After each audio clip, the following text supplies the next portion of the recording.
This is the I Heart My Life show. Welcome to the I Heart My Life show. We have the incredible Jill Brown with us today. She's an evolutionary astrologer and the owner of 8 Stars Co. And I'm so excited to have her here. Her team mentioned that they wanted all of my information, my birthday, my birth time. So anytime that's part of the conversation, I'm always excited just to have deeper insight into what my blocks might be, as well as what are certain things that can support me in my life. And I'm sure our audience is the same. So welcome, Jill. Thank you so much for being here.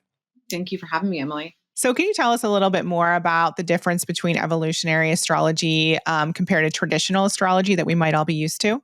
Absolutely. So there's lots of different forms of astrology, and they're all valid and wonderful in different ways. They're just different lenses of perspective through which astrology is trying to make sense of our world, make sense of the cosmos. And really, to me, the gift of astrology is providing you with a tool set to amplify your mission and to really focus on areas of your life that can really unlock big growth, big life, big goals, all kinds of things throughout your chart. And so evolutionary astrology puts a specific lens that talks a lot about your past life karma and the implications of what it means to be born into this life with this birth chart, and what that might mean for certain obstacles that you come up against in your life, and then how to sort of point your life in a direction that will give it the most meaning and the most purpose. And so it's trying to help guide you so you're not just out there adrift in the sea. It's sort of your own North Star that helps guide you through your life. And I think also the thing that's really validating, a lot of times when I do readings too, is people will say, I feel really seen. Evolutionary astrology is kind of what we would consider the chart behind the chart. So you sort of have your chart that a lot of astrologers read, but evolutionary astrologers are reading that chart that's behind it, that's saying, okay, this is kind of what happened and why you're coming in with this personality, with these stumbling blocks, with these areas where you excel. And this is why this particular part of your life feels so meaningful. It's really helping to resolve and clear old karma. Oh, amazing. So before we dive into more of the details and you give us an example, I do think, seeing my information might be interesting for people so they can know how this could be applied to their life. But first, I'd love to know a little bit more about how you got into this work. What drew you to it? Did you have a personal experience with it that was, really life-changing? Would love to hear more. Absolutely. Yeah. So always been interested surface in astrology. I knew my sun sign. I'm a Taurus. And actually that was something that turned me off a little from astrology because I never really felt like a Taurus. It's like, I'm a Taurus. I don't really feel like a Taurus. So I found it interesting, dabbled, whatever. But I have no background in it. I'm actually a aeronautical engineer and have aeronautics in my background, and I'm a pilot and worked at NASA. But I was going through a period in my life which I now know to be our Saturn return, which I think a lot more people are aware of, in your sort of late 20s, early 30s, where there was some big, really big family trauma that was coming out. And I had a family member that was speaking out about things that had happened from our childhood. And when this family member called me to tell me what happened, I had this moment that feels like the moment in Jaws where he's on the beach and they do that really famous like pan out, but he sits still. And it was like this like of all these memories just coming, like flooding my brain of things that had happened in my childhood. And I was like, oh, holy cow, where was that all repressed and hiding? And I knew the authenticity of what this family member was saying to me the moment it happened. And I could hear their fear behind speaking out. And I said, I just remember saying, I 100% believe you. And that actually all happened to me too. And I'm so sorry. I didn't even have the courage to speak it, or I don't even know how deeply that was all buried. And so that all came out. And I just so happened at the same time to have booked an appointment with an evolutionary astrologer, not intentionally. It was just the astrologer that happened to be in Charleston, South Carolina, where we were stationed at the time. And so I got my chart read by this lady, and she was like, you have this in your past life and it's echoed in your childhood. And it's this family that looks really good on the outside, but was, really scary, bad stuff happening on the inside. And I'm like, who is this woman? She is reading me for filth. How does she, it's like she was on the phone call that happened, a few weeks earlier. Wow. And it was just this really synchronistic timing where it unlocked all of these things for me. And then of course, bigger things too, themes of I had really strong relationship things to heal that related to a lot of past life trauma that echoed in my childhood, etc. But it made me feel seen for the first time in a way that nobody and nothing else had ever made me feel seen. And I think, especially when you have lived through some pretty traumatic stuff, your first default, particularly for me as a woman in my lived experience, is to doubt yourself. Did that happen? Did I make that up? Am I exaggerating? Was it really that bad? Like, just all this self-talk and self-doubt. And so to have this complete stranger sit across from me and tell me basically what happened, in broad terms, was like, I did not make this up. This is like divine timing that this woman is confirming for me what I already knew happened, but I was immediately, your first place to go is to doubt yourself. So that was kind of my gateway drug into evolutionary astrology, because then I kept getting my chart read, and I had my girl's chart read, and I had my husband's chart read. And then I spent so much time there. She was like, maybe you should get certified in this. I think I've taught you as much as I can teach you. And so that's kind of Wow. it. Yeah. That's so powerful. Yeah. And so what did that bring to you? Like when you felt validated and you felt seen, how did that change your life? For me, it was permission. I've always felt this inner, like, stuck in this tug of war between being very scientific minded and like practical minded and very spiritually minded. And I felt not necessarily accepted or quite spiritual in the spiritual community enough. And then I felt like not scientific-y enough in the scientific community. So it's like I sort of had this like split personality. And meeting with an evolutionary astrologer and hearing my chart read, she was really talking about those integration, and that both can be important, and that science can support spirituality. And that was part of my spiritual journey, but spirituality can support, your scientific job. And so that made me feel really seen. And then I think the other part was permission to go deeper down this rabbit hole of like, I was raised in a very religious upbringing that was very, there's no past lives, there's no multiple lives. So that was a really big, it took a while for my brain to contemplate, and it's not that we have to believe it or not, but it was just an interesting concept that I became more open to. I'm like, well, that is interesting. And if that had happened in another life and past lives were real, then that makes so much sense in this life. And I guess it gave me a lot more empathy for myself. And it got me out of self-judgment and self-criticalness. And that really unlocked a lot of growth. And then like a totally where I am now versus 10 years ago, it was totally transformative for my whole life and my whole family. Wow. Yeah, and I totally get that. I've had a few readings. We also had my daughter's human design reading done when she was just a few weeks old, and everything that woman shared with us has been, so relevant to the way that we've kind of just, I don't know, been in relationship with her. Also, certain things like the woman told us that she would be very into music. She'd be very sensitive to sound. And that's definitely been her personality. And one of the things that, she loves music. And so it's been really interesting just to see all of those things start to unfold. And it felt like it gave us a little bit of guidance as well, and a little bit of like a window into how to best parent her. And also, obviously, human design has helped me really understand myself and my husband, and as well as some of the astrology readings that I've had.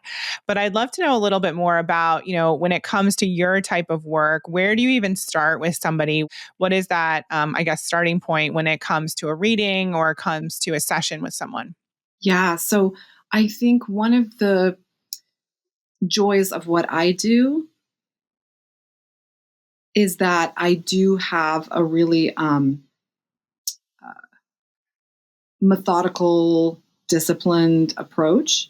And so I will say one of the shortcomings sometimes when I've gone to have my chart read is that I feel like sometimes it's all over the place. And if you don't speak the language of astrology, it's such a specific language, I could get lost in the language of it. And so one of the things when I sit down and do a reading is I'm very organized and methodical, and we really go through everything, because there's certain things on everybody's chart that are going to pop more than other things.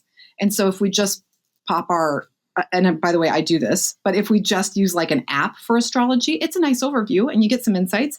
But to have an astrologer analyze your chart is really interesting. I had a reading with a gal yesterday, and her sun sign is Gemini, and she has a lot of Gemini, but her really strong placements were in Capricorn. And so we talked a lot about Capricorn, and she's like, wow, This is so interesting because it's such a deep dive in a place that I would have ignored in my chart. But I'm like, but that's where your like unlocking is, and that's where your power is. It's not always necessarily your sun sign or your primal triad. So like for instance, with your chart, if you want to talk for a minute about yours, which is beautiful, I go through and look at everything in there. And you've had your chart read before. I will say with evolutionary astrology, we use there's different systems to organize the information. We use Placidus. So if you've used whole house astrology, sometimes Placidus will put planets in different houses than you've seen with whole house astrology. So some of this may be familiar, some of it wouldn't be.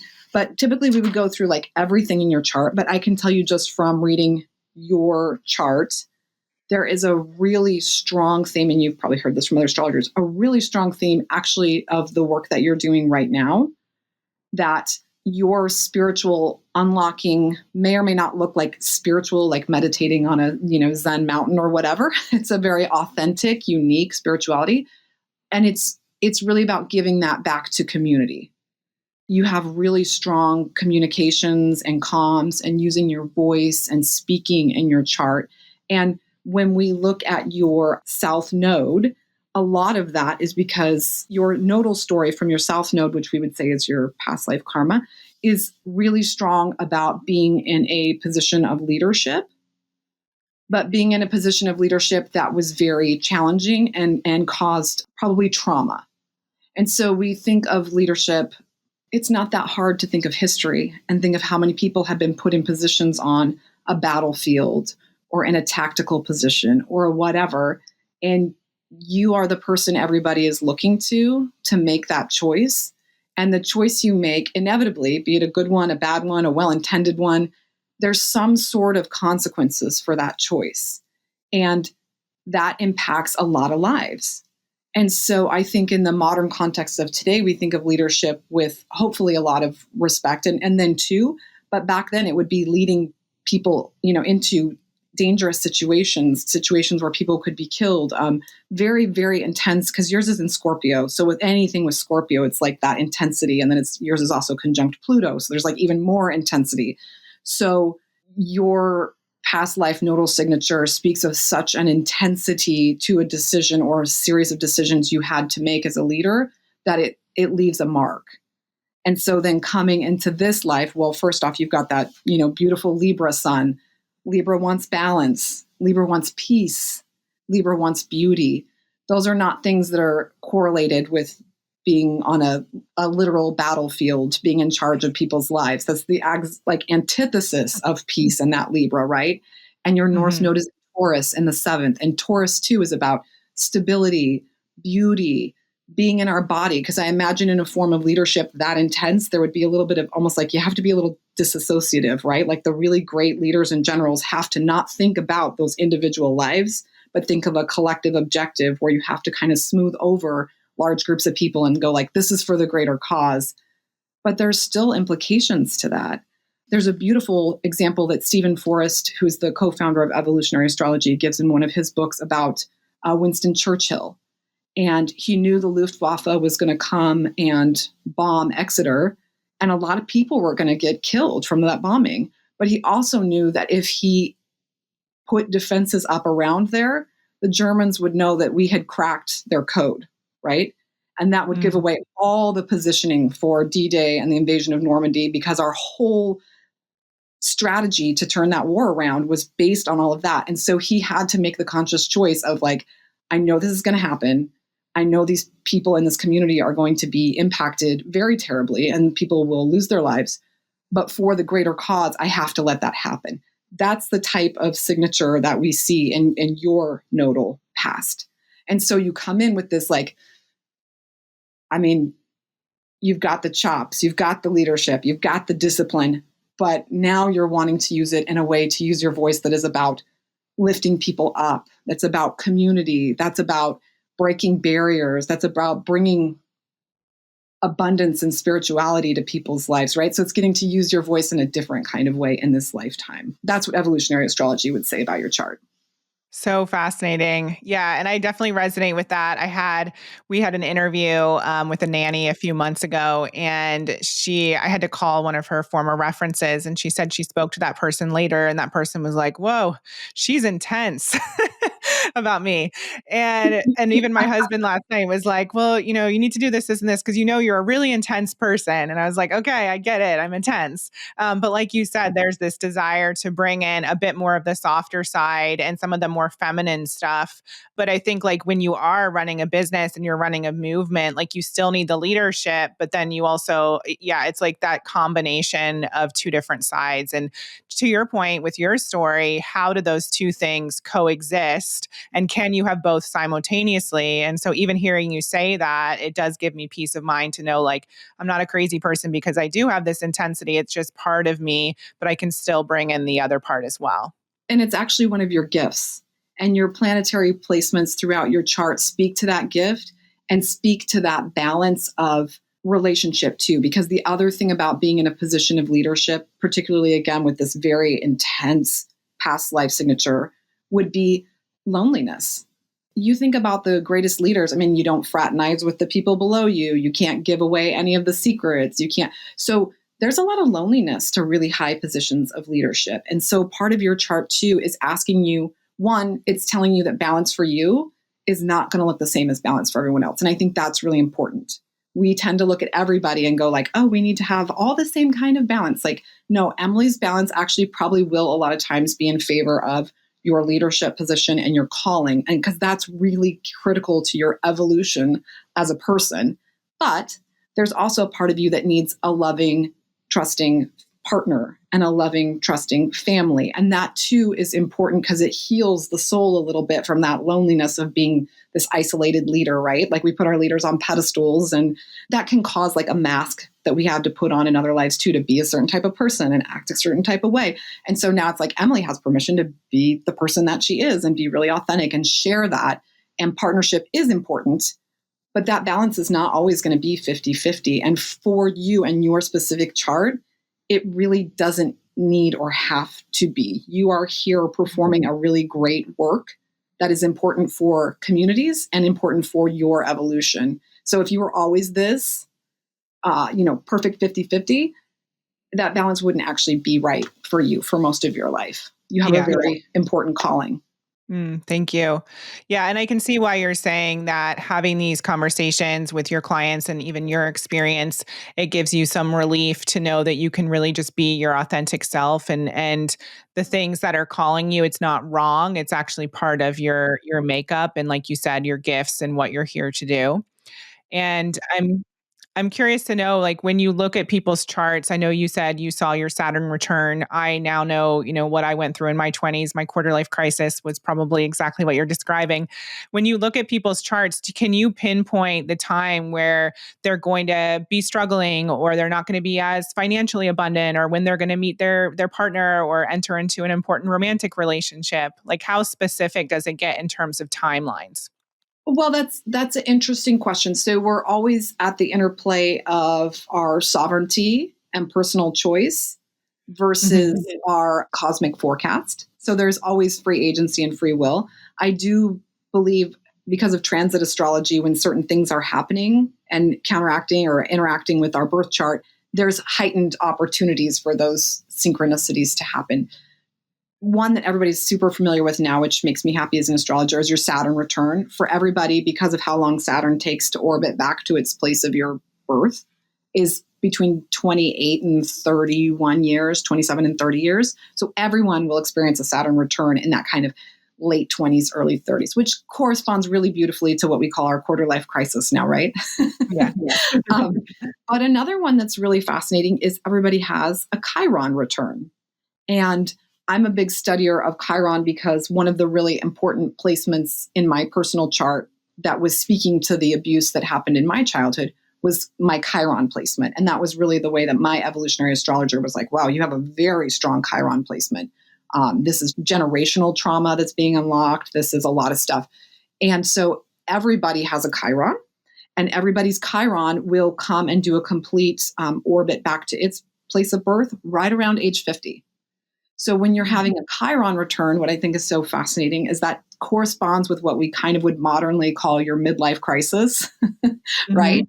And so it's this idea that if you haven't worked on your Chiron placement or some of those in, past life type of karmic things, people will revert back to having some type of a midlife crisis, because instead of doing the work or facing the obstacle or whatever, integrating that piece of them, they go like, oh, blinders, denial, and they go buy the sports car, or they have the affair, or they do the whatever, right? It's a very unhealed reaction to a Chiron return. So I think that's really fascinating, is most people's Chiron return comes right around age 50, just like your Saturn return comes right around age, 28 or 30. Yeah, that's really fascinating. Yeah. And when, you mentioned some of the trauma that I had from the past life. Mm-hmm. So do you normally, so let me ask that in a different way. It's interesting to think about that, because there have been things that have happened in the last few years with me around leadership and around like betrayal and just like really big challenges that sound similar to what you're describing in Mm-hmm. terms of what I experienced on that battlefield.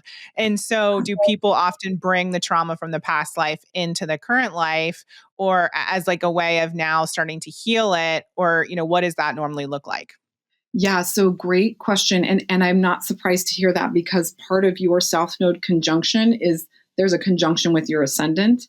And when we see a conjunction with the ascendant, we see really strong, not just that battlefield, but also really strong either rivals or competitors or enemies, for lack of a better term, right? That you Mhm. were a very polarizing figure in that timeline that had polarizing people opposing you. And so it's not surprising karmically that those people might show back up, right? And then you guys both have the opportunity to respond in a different way.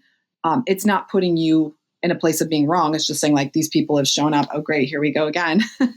And so you get to respond in a different type of way this time, whether that's being more at peace with yourself or giving yourself some grace, or how you're able now to walk away and distance yourself, because that's another gift we weren't given. In you look back 100 or 200 years ago, we were all confined to the little village or the little feudal system or the little tribal system. There was not a lot of opportunity to respond in a different way. You were stuck in that community. And I think that's probably why community and communication are so important in your chart, is like, in this lifetime, you're free of those geographical limitations and boundaries, right? You get to go like find your actual community and create your actual community. And you're not confined to being under the will of this one system and this one type of people.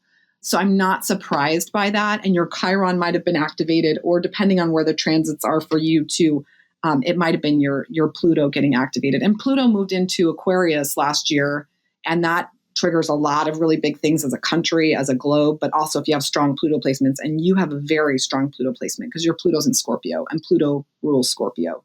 So like Mhm. your ability to deep dive and to go into topics and places a lot of people aren't willing to go. There's like a surface level to a lot of people. People with that strong of a Pluto placement and that kind of Scorpio placement. And then you also have eighth house stuff. Your Chiron is in the eighth house. Your moon is in the eighth house. I'm like, Emily is someone who's willing to have those conversations.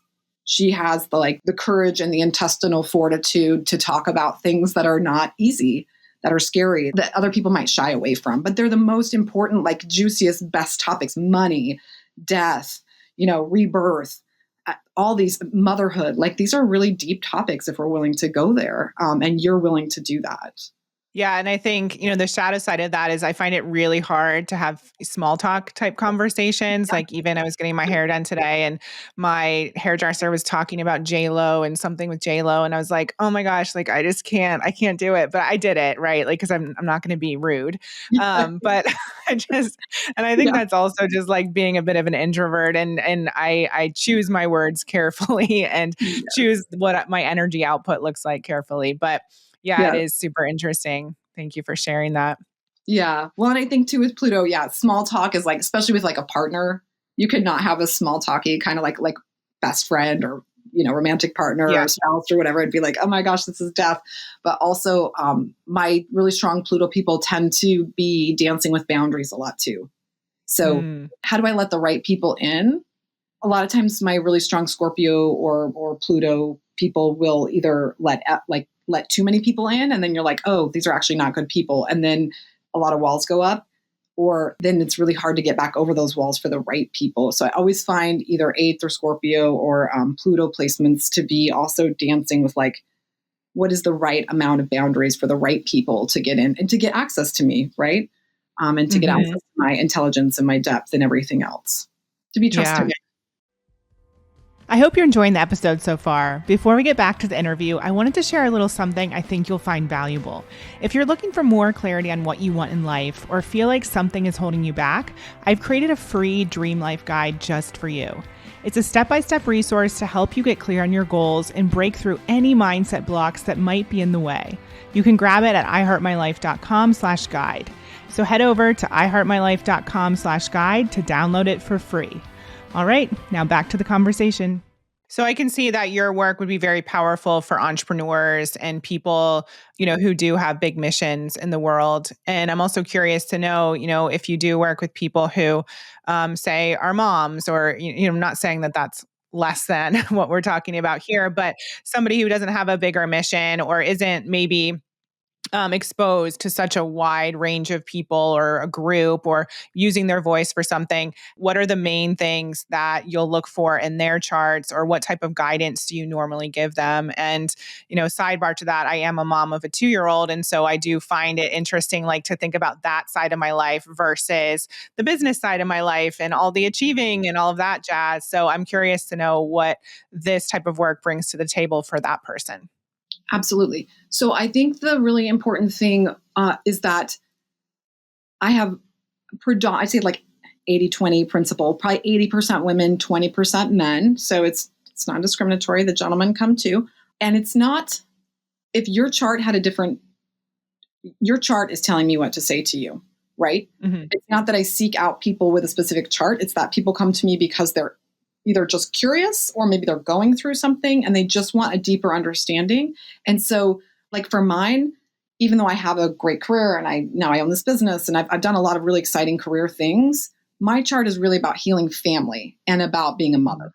I have a 5 and a 7-year-old daughter, and a lot of my healing has been around, it's like I did the healing work and I felt really good. And then I had kids, and then kids are like, whoa, this whole new set of like triggers come up about all this other stuff Yeah. I didn't even know was there, right? And like, I love that you did your daughter's human design. I had my girls' charts read by another astrologer, not me, because I wanted not my like lens of motherhood on there, because I want to parent my daughters differently. And I want to parent my daughters in a way that helps them thrive, right? And so I think your chart, everybody's chart has a different meaning. And I think that's what's so beautiful about life, is maybe the meaning is finances. Maybe the meaning is writing that book finally. Maybe that meaning is finding the right partnership. Like, there's just an infinite menu of things that we're here to heal based on our different lives. So there's no specific thing there. I just pull out the things in your chart, like the themes. And so when we go through all of your planets, all of your houses, all of your aspecting, your big themes emerge that way, because that's a really part of your mission in this life. I think the other thing that's interesting with you, and is quite rare, is you have what's called an out of bounds moon. And there aren't a lot, I do a lot of charts and I come across out of bounds planets, but they're fairly rare. And so when I see rare aspects, like a yod is a rare aspect, an out of bounds planet, I'm like, okay, this is neon flashing signs being like, Emily, And again, I think that's part of your authenticity. So your moon is in Gemini in the 8th house. It's also conjunct your Chiron, which is all about our wounded healer and where we're doing healing, but it's out of bounds. And an out of bounds planet, what that means technically is that at the moment of your birth, your moon placement was out of the grips of the sun, basically, is what it's saying. And the idea there is basically, it's like planet gone wild. It is not subject to the traditional ways that planet works. And so for you, this is about learning. So for Gemini in the 8th, it's about learning to express your inner world and your curiosities in a really authentic and broad forum, which is exactly what you're doing. It's about learning to become a master of communications. How do you refine and improve and perfect your own communication style so that other people have access to those concepts and ideas? You're blessed with the gifts of language, but also the gift of listening. Not many people are good listeners, but that's like an innate talent that you have. And that for you, especially with like all that 8th house stuff, it's like truth first. depth first. That has like truth at all costs. I need a partner and I need community that is willing to go deep with me, because life is too short for the rest of this. Like there's almost like a like tick tock. Like I can hear the click tick, So I'm like, I'm not going to waste my time with all this superficiality. I want to talk about the cool stuff, the big stuff, the like, let's change our life stuff. It's that kind of stuff. And so your chart speaks to that message, but that out of bounds moon is like a pretty unique placement that doesn't happen very often. And people with out of bounds moons, we see some different trends if we look at other people with out of bounds moons. So one is people who have chosen to leave. So chosen to leave the confines of whatever their like culture was. So Thoreau has an out of bounds moon, chose to leave his opulent life and go live in the woods and, write. There's groundbreaking genius. People like Peter Gabriel. Peter Gabriel has an out of bounds moon, and he chose, to leave Genesis and go be his own like unique, amazing, talented self. Then there's those who break social constraints. So Oprah Winfrey has an out of bounds moon. There's Billie Holiday had an out of bounds moon. And so there's like all these beautiful examples of people with out of bounds moons who just went like, yeah, I don't know. Maybe I want to do more than this. Maybe I want to be bigger than this. Maybe I want to try something really different that's really authentic to me. So you just have some really special placements that, and everyone does in their chart, that are reiterating again those messages of like, this is your mission, this is your calling, this is how you contribute to the world, and this is also how you heal stuff that you came in with, so that we have big lives. Like we're meant to have big, fun, joyous lives. Mm. Thank you for sharing all of that. Super interesting. I don't know if you know, but I moved from Ohio to London on a whim, London, England, when I was 25. No one had ever, I didn't know anyone in London. I just felt like I was meant to live there. Ended up meeting my husband online a year later and lived in the UK for 10 years. And it's a huge part of my life and my story. But recently last year, we moved to California, then we moved to Texas. But recently last year, we came back to Ohio, and that's where we are now, which has been like this whole full circle and also like very healing experience, because, I left so young in my 20s and had to like kind of rebuild my relationship with my parents in person as an adult. And so there's been, a lot of stuff, but I really resonate with like the leaving and wanting to do something different and beat to the sound of your own drum, for sure. Love that. It's a very alchemist journey. If you've read Paulo Coelho's The Alchemist, Yeah. you went on the Yeah, whole journey, and then here you come back to the crux of it all. it's true. And so when you're looking at people's charts, you mentioned that there's multiple themes there. So for example, you saw the leadership, the battle for mine. Is there anything else? Because I talk a lot about money and money mindset. Is there anything around money, finances, any of that? Yeah. So if people are wondering about money, where money tends to show up in your charts is interestingly eighth house stuff. And eighth house tends to be, they call it like hidden money, but like to me, eighth house in a modern lexicon, it used to be like inheritances. To me, in a modern lexicon, eighth house is like passive income, right? It's like unseen money that's happening in the background, but eighth house stuff will speak a lot about money. So will Jupiter. And your Jupiter is in Aquarius, if I remember right. Yep. So look to your Jupiter to learn a little bit more about your money and your money style. What's interesting for you is Jupiter in Aquarius is about money and career and luck, all stemming from authenticity. So, and community. Aquarius is the sign of community and communal sharing. And then it's also like the rebel and the authentic person and the one who's willing to like say the things and do the things. So you're very intuitively, naturally living your chart there. And then the other one to look at is second house. And your second house has your Uranus in it. And so I think that's also interesting because Uranus acts kind of like an Aquarian energy, right? It's authenticity, it's uniqueness. It's about celebrating what is uniquely you. And that's in your second house, which is your house of money and self-worth. And so it's like your worth and your money and your generative power is all coming from the deeper you're not only being yourself, but like expressing yourself and speaking yourself. And Jupiter in Aquarius too is saying, you're here to live a really unique life that's probably doesn't look like anybody else in your like immediate cohort, right? It's been a very unique life. And it had to be that way to be authentic. And that authenticity is what people resonate with and connect to. And then you mirror that for them, right? You become the pebble in the pond that puts out all those ripples that sort of goes like, oh yeah, I have a unique life too. And it doesn't look just like Emily's, but it's very unique to me. And I could also have this success. I could also have this family. I could also move. Give yourself permission to move or leave if you want to, right?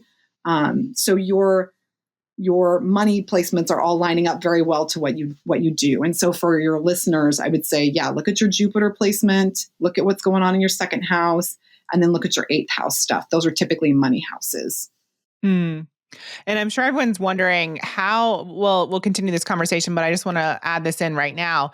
How do you normally work with people? Is it one-off readings or is it through a series of sessions? I'd love to know a little bit more about your work. Yeah, so typically I just do, we'll book a natal chart reading. We'll get through all of your chart. Usually I tell people we always book 90 minutes. And then some people want more and want to deep dive other topics, and we'll do follow-up sessions. They're all via Zoom because I have clients all over the world. It's one of the things as a Sagittarius rising that I absolutely love about the modern age is I get, clients in Colombia and clients in London and like all over the place, and I love it. And we just do it over Zoom and we talk through your whole chart. And then if there's areas you want to deep dive and talk about more, then we just book more sessions. Yeah. And then I'll do courses from time to time. So I'm really a big nerd for Chiron. I love Chiron. It's the wounded healer in your chart. So often twice a year, I'll do Chiron workshops for people if you want to kind of deep dive the topic of Chiron. That's awesome. And so, if anyone is interested in booking, obviously we're going to link everything below. And do you find that I know there's like period of times where, it would have been great to have a session with you and really get clarity and understand why I am the way I am or why certain things are happening. But do you also find that there are people who book sessions with you when they're trying to make a big decision or trying to consider, a pivot or a reinvention? Like, is that also a good time to have a conversation and get a reading? Absolutely, because it often provides the clarity that you need from a non-judgmental, non-invested source that can provide that sort of, it's your chart talking to you. So it's like this very authentic way for your chart to help you make the decision that you've probably already made, but you just need that like nudge. And you're like, okay, I knew this, but like, now I really know it, right? You gave me permission to know it. Yeah. And I'm curious to know for your work, personally, with the trauma that you uncovered, I'm assuming that you felt validated, like you mentioned, but also did you take that and also do, I don't know, some work with a psychologist or with a coach? Like, what was your process for healing and how do people combine the evolutionary astrology with some of the more personal development healing modalities that are out there? What does that look like? Absolutely. I would say it's personalized to your chart. And I go through that a lot specifically with your Chiron because different modalities tend to resonate more with different types of Chiron placements. I've had a therapist and a life coach for almost 15 years now. I credit them both with being a big part of my journey. Everybody needs a mentor and a teacher. And I really challenge people if they're not paying for therapy or paying for coaches, why not? It is an investment in yourself. And if you are unwilling to spend the $250 or the $400 or whatever a month to invest in yourself, that's already where you have a core wounding and an issue, right? Like that just always kills me. People are like, I can't afford it. But then it's like, I did all this other stuff. And I'm like, that's not helping you grow. That's not getting you where you need to go. So I'm a I get it. Yeah. huge advocate of coaches, of mentors, and I think it's important to make it formal because money is a form of currency and energy. And where we invest our money is where we are investing our focus and our interests. So I do think that's important. But yeah, there's lots of different modalities. Hypnotherapy can be really helpful. Past life regression can be really helpful. People with a lot of Sagittarius or ninth house stuff, travel actually becomes extremely important to stand in a place that was not a safe space in a past life, but you can stand there now as a sovereign woman with your own credit card and your own spouse and your own great life and be like, I'm here in the space, holding physical space. That alone can be healing. So it depends on the specifics of your chart, but I always recommend points because the point is to do the work, but then to like move on. We're not meant to unpack in our trauma and live in our trauma forever. We're supposed to be joyful. Point is to have a big, beautiful life, right? And so it's like, do the work, but the work is to unlock and get out of that space, not to live there. Mm. And can you see anything in my chart that would give you any insight into what type of modality is best for me? Well, interestingly enough, the communication, just speaking and sharing, like, I don't know, have you written a book? Yeah. Okay. I was going to say, like, yours is so tied to your voice, and your Chiron is even in Gemini, which is about speaking and communication. The other thing, though, that looks really powerful for you, and I know from your podcast you have done this, but continue to do this, is mentors and teachers that you strongly connect and resonate with, the right ones, right? With all that Scorpio, eighth house, Mhm. Pluto energy, you need the right ones, but really probing powerful coaches and mentors would be a really strong form of healing for you too, because Scorpio has kind of a no BS filter. And so you would like suss out the wheat from the chaff on like if somebody's actually an expert or just trying to sell you something, right? But if when you find those like powerful, especially with your intensity and your willingness to like go there, the right teacher, the right mentor, the right coach, those are really powerful unlocking things for you. And I think the last thing I would say is just to be aware that spirituality looks different for everyone. And your spirituality is really related to using your voice and sharing your voice. And it doesn't have to look a certain type of way, even if other people want to put that judgment on you or put that like condition on you. It's not meant, especially with your chart, it's meant to look authentic to you, whatever that looks like. Mm. I love that. And how do you tend to reconcile with the way that you grew up, maybe, the religious side of things? Because I grew up Catholic. Mm. And so the idea of astrology, reading your horoscope for fun, that was fine. But like what we're talking about here, I'm not sure that my incredibly religious relatives would get it. Yeah. So what have you had to do to kind of like reconcile the two, or what are your thoughts around that now? Yeah, it's a great question. So I was raised Mormon, which is like a very has its own intensities, and it's definitely a what I would call like a one and done kind of version of religion, where it's like you're here, you get this life, you get sorted into piles, good and bad, heaven and hell, that's it. And so for me, I feel like, and this is no judgment for other people who feel a different way, because it's easy to become like a spiritual egotist. But for Of me course, yes. personally, just my experience is I kind of outgrew that. And I see it as being open to possibility. I can't prove that we had past lives. I can't prove that we didn't. But for me, that helped unlock huge growth and huge positive momentum in my life over the last 12 years. And Mhm. so to me, it was like, well, why not? It's not causing harm in my life. In fact, it's causing a lot of good. And for me, it answered a lot of questions that I was unable to resolve personally through the lens of religion. And then I think the other thing that's important, like for me on all my intake forms, I ask people, it's a yes or no question on my intake form. Do you want to hear about past life? If you don't, I'm going to respect your wishes and not talk about it. But we do tend to see past life stuff mirrored in our childhood. So oftentimes, if people are unwilling to use the vocabulary or resistant to the vocabulary of past life, we use the vocabulary of like your character. This is the character you were born in with, or this might be things that showed up in your childhood, because the karma tends to repeat itself in that kind of formative, up until about 5 years old, 5, 6 years old stage.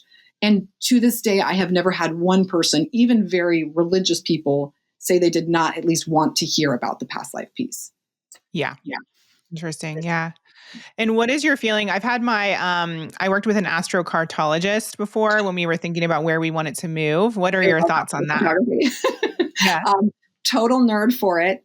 Trying to learn how to get certified in it myself. I just had my astrocartography done, so I'm not an expert in it enough to like speak to how to do it yet. Although I'm trying, but I love it. Yeah. I find it fascinating, absolutely fascinating. Was some of your Yeah. spots line up on your astrocartography?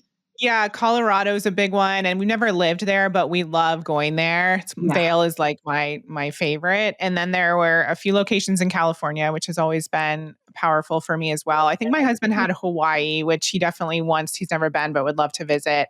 But yeah, Ohio wasn't on there. London actually wasn't on there. But yeah, those were some of the ones I remember. How about you? Same. And what I think is interesting, and the astrocartographer, astrologist that did it said was, you're not necessarily meant to live on all these. They're just Okay. places that you visit or spend time that unlock certain things for you. So I was like, well, that's really powerful, because I'm living right now in Homer, Alaska, which is my Chiron line, like right on my Chiron line. And I've done really deep healing work here. But sometimes I'm like, it's a little intense. I don't know if I want to be here like all the time. We just moved here last year. And so she was like, it doesn't mean you have to be there forever. It just means like whether it's visiting or spending a summer there or some amount of time is really unlocking for you. So I think that helped me be like, okay, permission. Yeah. I need to go back and look at all these readings. I saved them. It's just like sometimes it's a lot of information and you take So, what you're meant to receive in the moment, but there's obviously so much more. yes. And different pieces resonate as you grow and evolve through your life. For sure. Yeah. So as we start to wrap up, can you tell people where they can find you? And of course, we'll put the link below. And then I believe you have the Chiron key. Is that still available? I do. So I have a free, if you're just curious and new to Chiron, I have a little free worksheet download you can do from the website, which is 8starsastrology.com or 8stars.co. And it's just, Chiron is a really cool place to start doing some work and figuring out. It's really deeply subconscious usually. So it's a nice place to start bringing awareness to. And then, yeah, you can book readings through my site. I'm very, very active on social media, particularly Instagram. I'm trying to make myself come back around to Facebook. I was sort of a political place I didn't want to be after about 2008, but I'm trying to make myself get back there. But on Instagram, I'm just at 8starsastrology, and it's spelled out 8 stars. So yeah, you can find me there. I love talking about astrology and crystals and any kind of growth. Amazing. Well, we'll link all of that below. And the final question we ask all of our guests is, what is one way that people can create a life that's better than their dreams? Oh, that's a great question. To me, it's keeping an open mind. It's being in question. I think even with spiritual paths or career paths, we tend to go so far and then think like, well, I can't change my mind now. And that's so limiting.